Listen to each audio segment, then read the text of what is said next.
शुक्रिया vice chairman साहब।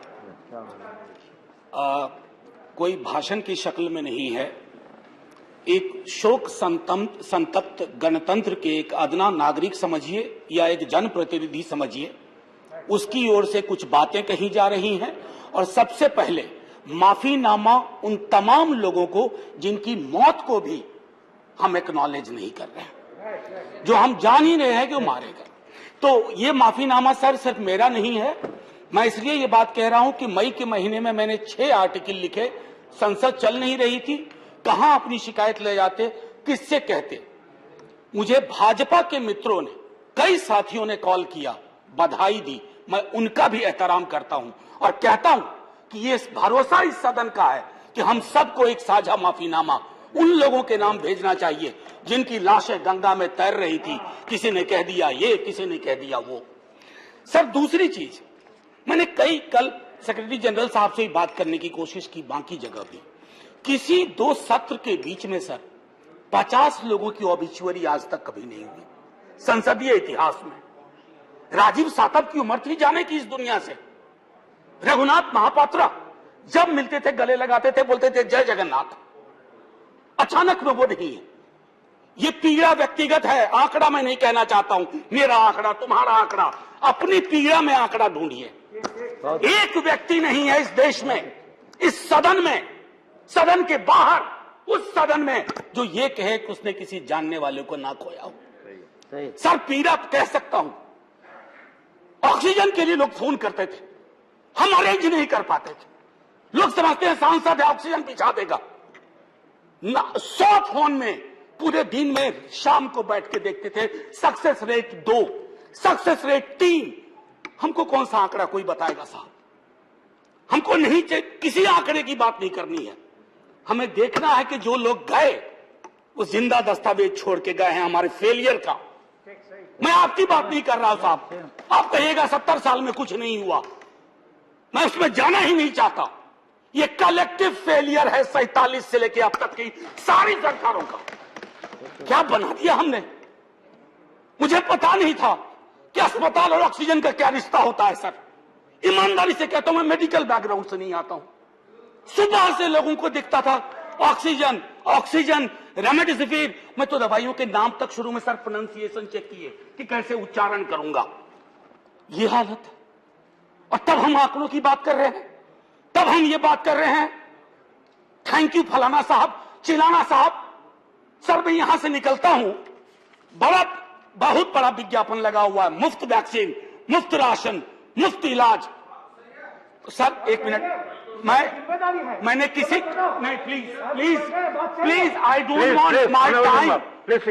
मैं किसी दल की ओर से आज नहीं बोल रहा हूं, मैं दावे के साथ कहता हूं, मैं लाखों लोगों की ओर से बोल रहा हूं जो यहां बोलना चाहते हैं। अब मेरी बात सुनिए, आज शिकायत नहीं कर रहा हूं आपसे। ये वेलफेयर स्टेट है ना। एक साबुन की टिकिया अगर कोई गरीब गांव में खरीद रहा है ना सर, तो अडानी अंबानी के बराबर का करदाता है। आप उसको कह रहे हो मुफ्त वैक्सीन, मुफ्त इलाज, मुफ्त राशन। नहीं साहब, कुछ मुफ्त नहीं है, उसका स्टेट है। इस वेलफेयर स्टेट का कमिटमेंट है, उसको आप डिनाइग्रेट मत करिए, डेमोनाइज मत करिए, उसे बौना मत बनाइए। ये आग्रह है मेरा।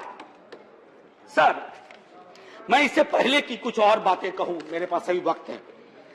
सर इस कोरोना को मैं भी मानता हूं, मेरे पूर्व के वक्ता कुछ कह रहे थे, ये चैलेंज है हमारे लिए सर।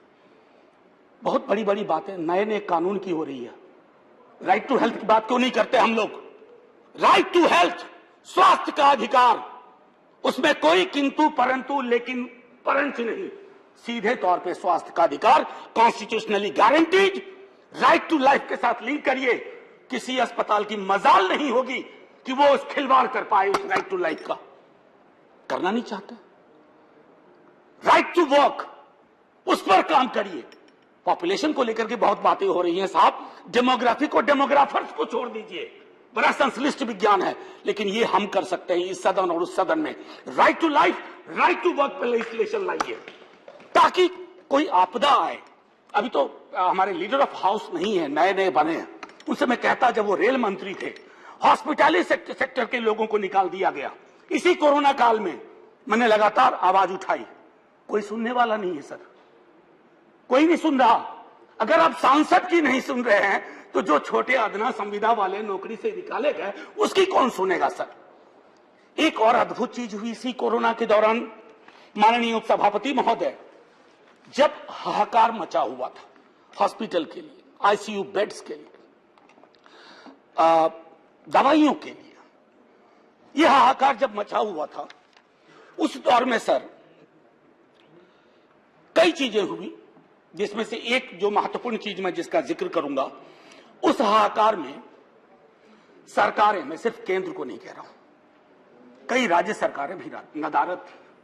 वो 1.5 महीना कैसे बिताया है इस मुल्क ने, हमारे सदन के कोई लोग बड़ी मुश्किल से बच के आए हैं, मैं नाम नहीं लूंगा, पूरे देश ने वो वक्त कैसे बिताया है, नाइटमेयर की तरह लगता है सर, डरावना लगता है। एक मेरा स्टूडेंट पढ़ा है, वह 37 साल का, हॉस्पिटल का बेड जब तक मैंने अरेंज किया वो दुनिया छोड़ के जा चुका था। मैं इसलिए बार बार इसको किए इसलिए ये कह रहा हूं कि इसमें व्यक्तिगत पीड़ा को ढूंढिए, तब हम इसका निदान ढूंढ पाएंगे।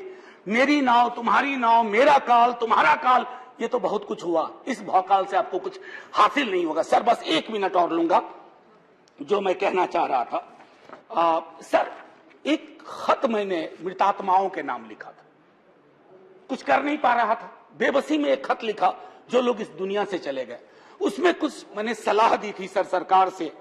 और ये जो उस बीच में कहा गया कि सरकारें फेल नहीं की, सिस्टम फेल कर गया। अरे साहब, ये सिस्टम कौन क्या है? बचपन से सुनते थे कि सिस्टम के पीछे व्यक्ति होता है, सिस्टम के पीछे एक संरचना होती है।